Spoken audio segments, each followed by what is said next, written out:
আসসালামু আলাইকুম সুপ্রিয় দর্শক, আশা করি সকলেই ভালো আছেন। দুটি বোন, একটি পরিবার, একই ছাদের নিচে হাসি-খুশি নিয়ে স্বপ্নে ভরা জীবন। একে অপরের ছায়া হয়েও বেড়ে ওঠা কন্যা আজ শুয়ে আছে পাশাপাশি নিথর নিঃশব্দে।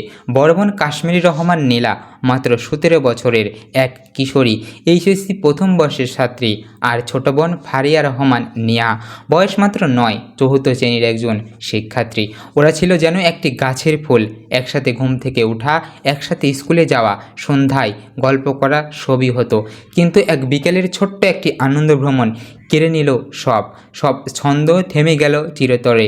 11ই জুলাই শুক্রবার কিশোরগঞ্জের পাকুন্দি উপজেলার দক্ষিণ চরটকে ব্রহ্মপুত্রের তীরে গড়ে ওঠা একটি অস্থায়ী পর্যটক কেন্দ্র।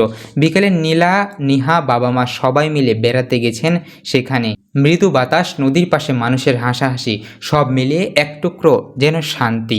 আর সেই শান্তির মাঝেই তারা উঠেছিল এক ডিঙ্গি নৌকায়।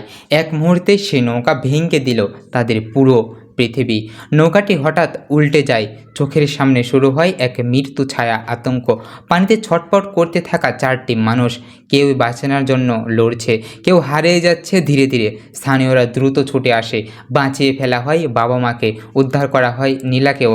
কিন্তু ততক্ষণে সব শেষ। ডাক্তার জানান সে আর আমাদের মাঝে নেই।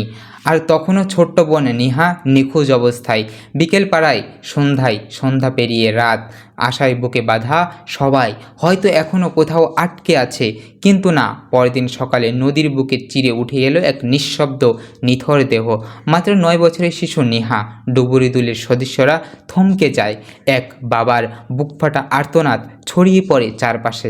আমার মেয়ে আমার চোখের সামনে হাসতো, খেলতো, ঘুমাতো, এখন কেবল নিঃশব্দ ফোঁটা কবর। আমি কি নিয়ে বাঁচবো এখন? প্রিয় দর্শক, আমরা অনেকেই ভাবি মৃত্যু দূরের কেউ, কিন্তু বাস্তবতা বড়ই নির্মম। এক মুহূর্তের অসতর্কতা যেন জেনে নিতে পারে দুটি প্রজন্ম, একটি ভবিষ্যৎ। ঘটনার পর পাকুন্দি উপজেলার নির্বাহী কর্মকর্তা মোহাম্মদ বিল্লাল হোসেন বলেন, নদীর ওই অংশে ভ্রমণ আপাতত বন্ধ থাকবে।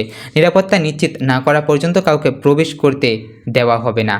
প্রিয় দর্শক, এই নদী যেমন সৌন্দর্য দেয়, তেমনি বুকে লুকিয়ে রাখে নির্মম এক সত্য। আজ যাদের নিয়ে পরিবারের শত স্বপ্ন ছিল তারা নেই। দুই বোন একসাথে বেড়াতে গিয়েছিল, এখন তারা ঘুমিয়ে আছে পাশাপাশি। শুধু থেকে গেছে কান্না, একটি প্রশ্ন, একটি পরিবার কিভাবে সামলাবে এই শূন্যতা।